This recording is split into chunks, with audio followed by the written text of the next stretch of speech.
À l'heure actuelle, le monde est plongé dans le chaos. On traverse une crise sans précédent. Le coronavirus a fait son apparition. Coronavirus, un nom qu'on ne connaissait pas il y a quelque temps. Aujourd'hui, vous parcourez l'Afrique, tout le monde connaît le Covid-19. Le Covid-19 a tué des millions de personnes et malheureusement a fait beaucoup de dégâts. Comment être en paix au milieu de cette pandémie? Comment être en paix lorsque on voit l'économie s'effondrer, lorsqu'on voit le taux de chômage augmenter?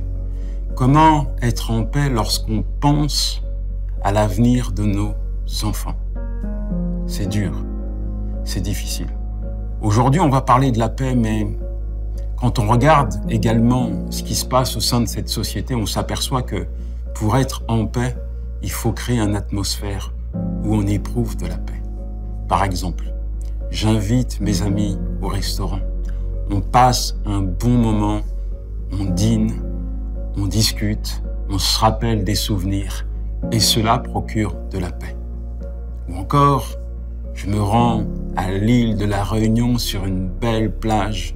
Je sirote un bon cocktail de fruits, les pieds dans l'eau, en famille, et ça me procure de la paix. Mais ce type de paix est éphémère. En fait, cette paix se dissipe au gré des circonstances. Et il y a quand même quelque chose qui est différent avec la paix de Dieu. C'est que la paix de Dieu ne dépend pas des circonstances, mais de sa présence. Au travers de cette émission, je veux t'amener à réaliser que la paix de Dieu est un précieux cadeau, que la paix de Dieu te permettra de traverser les tempêtes, les saisons les plus dures et les plus difficiles. Je me souviens d'un jour où mon épouse se réveille en pleine nuit avec un terrible mal de tête. Elle me dit « Yanis, j'ai mal à la tête, j'ai mal à la tête, j'ai mal à la tête ».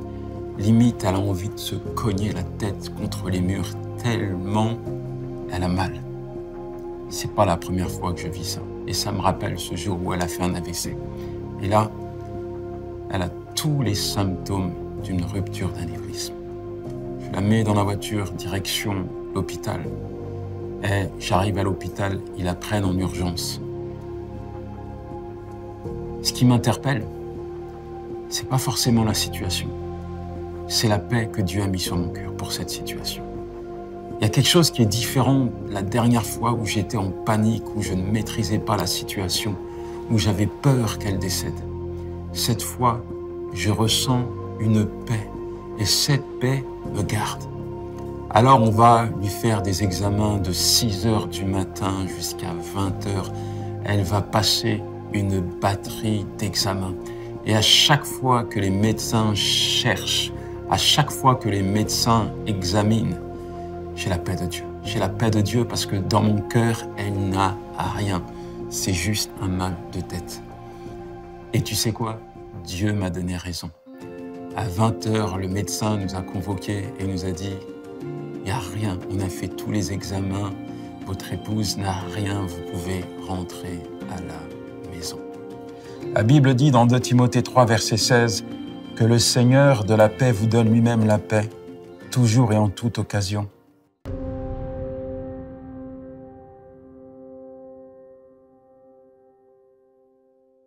Alors, on parle de paix maintenant et je vais te donner 5 clés qui vont te permettre de vivre la paix de Dieu, d'expérimenter cette paix au quotidien. La première, il faut que tu sois en paix avec Dieu. C'est tellement important de comprendre que Dieu veut faire la paix avec toi. En fait, il a déjà fait la paix avec toi. Dans Colossiens 1, verset 20, il est dit « Car Dieu a décidé d'être pleinement présent en son Fils et par lui, il a voulu réconcilier l'univers entier avec lui. C'est par la mort de son Fils sur la croix qu'il a établi la paix pour tous, soit sur la terre, soit dans les cieux. » Pas de Dieu, pas de paix. Si tu n'as pas Christ dans ta vie, tu peux pas être en paix, c'est pas possible. Alors la question que je te pose maintenant, c'est as-tu accepté Jésus-Christ comme Seigneur et Sauveur? C'est tellement important que tu puisses réaliser que la présence de Dieu dans ta vie t'apportera la paix. Quand on voit les gens qui partent, qui quittent la terre, le cœur agité, moi qui travaillais dans un hôpital pendant des années, j'ai vu des personnes traverser le couloir de la mort et être en panique. Pourquoi? Parce que ils avaient peur de mourir. Ils ne savaient pas ce qui allait se passer après la mort. Ils avaient peur de l'inconnu. Et il faut que tu comprennes que si tu n'as pas Christ dans ta vie, tu ne peux pas être en paix. Alors je réédite cette question. Est-ce que tu as fait la paix avec Dieu en acceptant Jésus-Christ? Si c'est pas le cas, je veux te donner l'occasion maintenant de le faire. Je veux prier pour toi et je veux que tu m'accompagnes dans cette prière. Là où tu es, tu peux lever la main et dire, Seigneur, je t'accepte comme mon Seigneur et mon Sauveur. Je t'accepte comme mon Seigneur et mon Sauveur. Fais-le maintenant. Dis-lui, Seigneur, sois le Seigneur de ma vie. Je te confie ma vie maintenant. Je me repens de mes péchés et je prends l'engagement de marcher avec toi. C'est le premier point. Le deuxième point qui est important, c'est accepter cette paix, recevoir cette paix comme un cadeau. La paix que Dieu te donne ne s'achète pas. Comme je te l'ai dit en introduction, on dépense de l'argent pour être en paix. On dépense de l'argent pour se faire du bien, pour éprouver un pseudo-bonheur qui va procurer la paix dans notre cœur. Mais la paix de Dieu ne s'achète pas. La paix de Dieu, il te la donne gratuitement. Dans Jean 14, verset 27, il est dit « Je vous laisse un don », c'est Jésus-Christ qui parle, « la paix de l'esprit et du cœur. Et la paix que je donne, elle n'est pas fragile comme la paix que le monde offre. Alors, ne vous troublez pas et n'ayez pas peur. » Voilà ce que Christ dit. « Je vous laisse un don, ma paix. » La paix que je te donne, elle n'est pas comparable à celle que le monde veut t'offrir. Parce que la paix que le monde veut t'offrir, elle est fragile. Mais ma paix, elle est solide. La paix de Christ, elle te garde dans les épreuves les plus lourdes, les plus difficiles. Parfois, on pense que la paix se trouve à l'extérieur, que c'est l'extérieur qui va déterminer la paix qui est sur notre cœur. Mais il n'en est rien. Regarde ce que Christ a dit. Que ton cœur ne se trouble point. N'aie pas peur, parce que tu as ma paix. Et en fait, tout se passe à l'intérieur. À l'intérieur de ton cœur, tu peux décider d'être en paix ou décider d'être dans la crainte et de vivre dans la peur. Il y a des luttes, il y a des combats. Pour ceux qui n'ont pas la paix de Dieu, voilà le stress, voilà l'angoisse, voilà les craintes. Dès que tu traverses une situation, une saison difficile, cette paix, elle disparaît. Mais quand tu marches avec Dieu, quand tu as l'assurance de la présence de Dieu au travers de chaque circonstance que tu traverses, tu restes en paix. Et la paix de Dieu, elle te garde. En fait, la paix de Dieu te garde au milieu de la tempête. Les vagues peuvent s'écraser contre toi. Tu peux traverser des tempêtes en série, mais Dieu est capable de stopper la tempête. Tu m'entends? Peut-être que actuellement, il y a des tempêtes qui sévissent sur ta vie. Peut-être que tu n'en peux plus. Peut-être que tu as l'impression que tu vas sombrer, que tu vas te noyer. Tellement c'est dur, tellement c'est compliqué.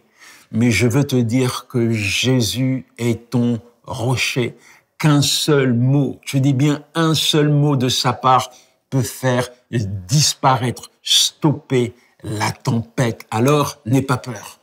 Reste blotti dans les bras de ton maître. Laisse la main de Dieu se poser sur toi. Laisse la paix de Dieu envahir ton cœur et elle te gardera au milieu des tempêtes les plus rudes. Mon troisième point, alors que tu as reçu cette paix qui vient de Dieu, il faut que tu la cultives. Dans Exode 33, verset 14, il est dit, c'est Dieu qui parle à Moïse. Il lui dit, « Ma présence t'accompagnera et je te donnerai du repos. » La présence de Dieu est une source de paix. La présence de Dieu est plus puissante que les circonstances que tu vas traverser, alors il faut que tu cultives la présence de Dieu. Est-ce que la présence de Dieu occupe ton cœur à 200%? Ou y a-t-il actuellement une parcelle de terrain, une parcelle de ton cœur qui est imprégnée de doute, qui est imprégnée d'ivresse, qui est imprégnée de choses qui n'élèvent pas Dieu dans ta vie? Il faut que tu cultives chaque jour, nourris ton âme avec la parole de Dieu. Chaque jour, passe du temps dans la présence de Dieu. Chaque jour, laisse Dieu enlever, ôter tout ce qui ne vient pas de lui dans ton cœur. Chaque jour, sème encore et encore la parole de Dieu dans ton cœur. L'homme ne vivra pas que de pain simplement, mais de toute parole qui sort de la bouche de l'Éternel. Est-ce que c'est ton attitude? As-tu l'habitude de cultiver, de nourrir, de chérir, d'entretenir la présence de Dieu? Passes-tu du temps avec Dieu? Je ne parle pas d'un petit temps, je parle d'un moment de consécration, je parle d'un moment où tu entends Dieu te parler, je parle d'un moment où tu laisses l'Esprit de Dieu ôter tout ce qui ne glorifie pas, tout ce qui n'élève pas la présence de Dieu dans ta vie. Je parle d'un moment où tu as l'écoute du Saint-Esprit. As-tu des moments de qualité? As-tu des moments où tu laisses le Saint-Esprit venir faire son œuvre dans ton cœur? C'est tellement important de cultiver la présence de Dieu.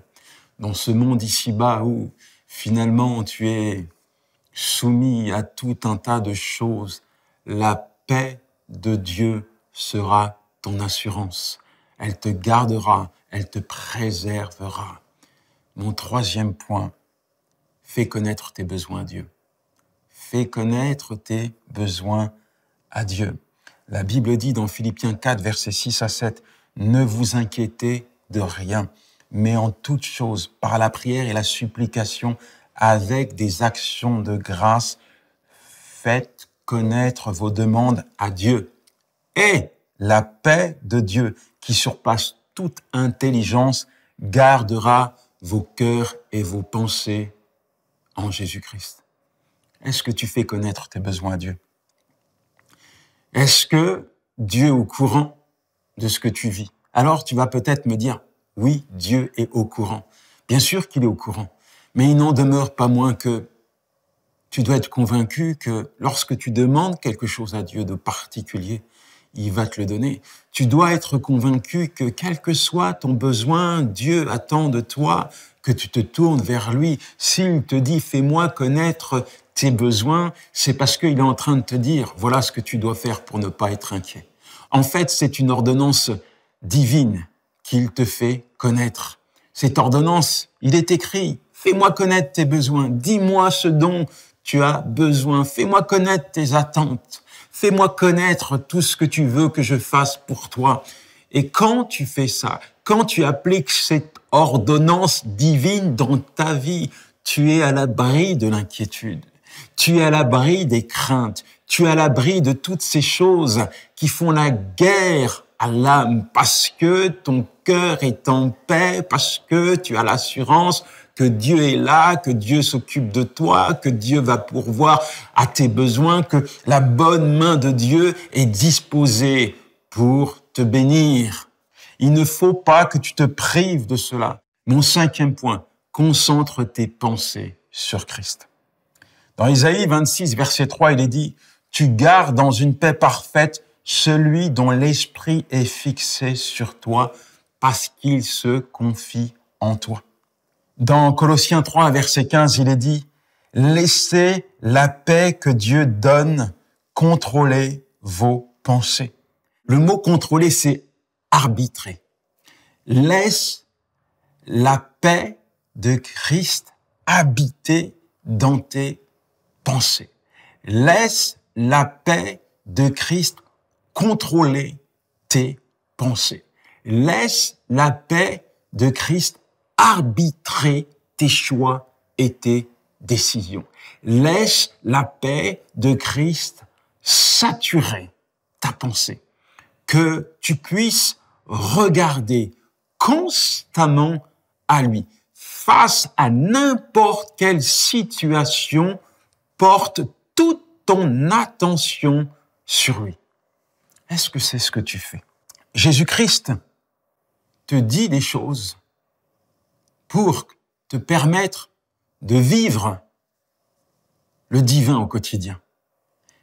Il faut que tu réalises ça. Il faut que tu réalises que quelles que soient les ordonnances, quelle que soit la volonté de Dieu, quel que soit ce que Dieu te dit, cela va t'amener à expérimenter quelque chose de surnaturel dans ta vie. C'est tellement important pour toi de comprendre que si tu veux être en paix, tu dois appliquer les ordonnances de Dieu.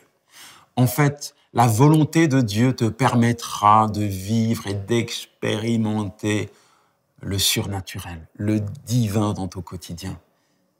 T'es peut-être pas en paix, tu veux recevoir la paix, alors fais la paix avec Dieu.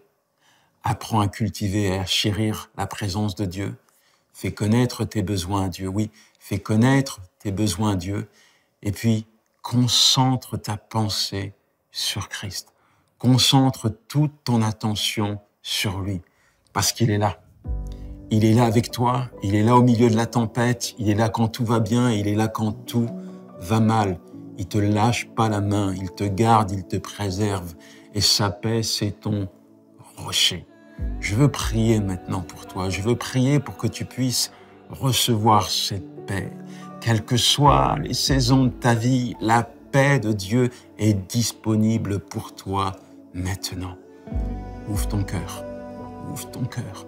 Je crois que le Saint-Esprit va déposer cette paix que tu recherches.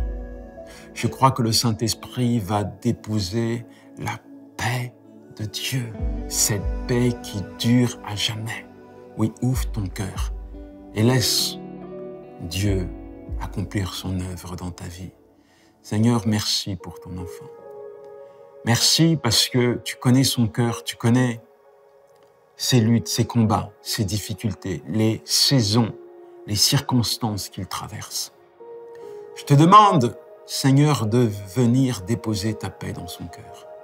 Merci, Saint-Esprit, parce que tu le satures de ta présence. Envahis-le maintenant. Qu'il puisse expérimenter cette paix divine, cette paix qui va le garder, cette paix qui va le préserver. Donne-lui ta paix qui est un rocher. Permets, Seigneur, qu'à partir de maintenant, il puisse, Seigneur, entretenir une véritable relation avec toi. Parce que, Seigneur, ta paix se réfère à ta présence. Seigneur, merci de ce que chaque jour, tu le pousses à se retrancher dans ta présence afin de développer une communion avec toi. Oui, une véritable relation qui va se prolonger jusqu'à dans l'éternité. Seigneur, merci parce que tu portes toute son attention, Seigneur, sur ta parole. Permets qu'il puisse se nourrir de ta parole, s'abreuver de ta parole, que ta parole puisse saturer son être tout entier, que ta parole puisse maintenant renouveler toutes ses pensées et que ta pensée soit sa pensée. Merci, mon Dieu, de ce qu'il fixe les yeux sur toi au travers de ces difficultés, au travers des circonstances lourdes et difficiles. Tu lui permets de focaliser toute son attention sur toi. Merci, mon Dieu, parce que tu vas faire dans sa vie une œuvre, Seigneur, magnifique. Merci, mon roi, parce que à partir d'aujourd'hui, il a l'assurance que quel que soit, Seigneur, ce qu'il va vivre, tu es avec lui, tu ne l'abandonnes pas. Dans le nom de Jésus, je t'ai prié. Amen. En conclusion, je veux te dire, quelle que soit ta vie d'aujourd'hui, n'oublie pas une chose, Dieu est là. Quand tu te lèves le matin, sache que Dieu est là. Quand tu vas au travail, quand tu te couches le soir, quand tu traverses des crises comme celles que nous vivons actuellement, n'oublie pas que Dieu est là. C'est ce qui s'est passé pour moi à l'hôpital. Je pense que ce qui m'a gardé, ce qui m'a préservé, ce qui m'a empêché de plonger dans le doute, dans la peur ou même d'être terrorisé à cause de cette situation, c'était la présence de Dieu. Ça m'a donné une force inexplicable, ça m'a donné une paix qui ne dépendait pas des circonstances. Ça m'a gardé, ça m'a permis d'être l'appui solide pendant ces moments où mon épouse passait des examens. Je pouvais venir à ses côtés, lui prendre la main et prier. Je pouvais invoquer Dieu. Je pouvais lui dire, ne t'inquiète pas, tu n'as rien, parce que Dieu est là, parce que Dieu contrôle la situation. C'est ça que je veux te dire. C'est là-dessus que je veux t'encourager. Plusieurs fois dans la Bible, des centaines de fois, Dieu dit, ne crains pas, ne crains pas. J'aime cette parole dans Ésaïe 54, verset 10, où il est dit, quand les montagnes s'éloigneraient, quand les collines chancelleraient, mon amour ne s'éloignera point de toi. Mon amour ne va pas s'éloigner de toi, même si les collines chancellent, même si tout s'écroule, je suis là. Ne crains rien. Je marche avec toi. Alors n'aie pas peur. Tu m'entends? N'aie pas peur. Ne promène pas des regards inquiets. Ne vis pas dans la crainte. Ne vis pas dans la peur. Garde cette paix parce que Dieu est là pour te fortifier. Dieu est là pour t'accompagner. Que le Seigneur te bénisse, mon ami. À très vite dans une nouvelle vision. Face à face. Allez, ciao.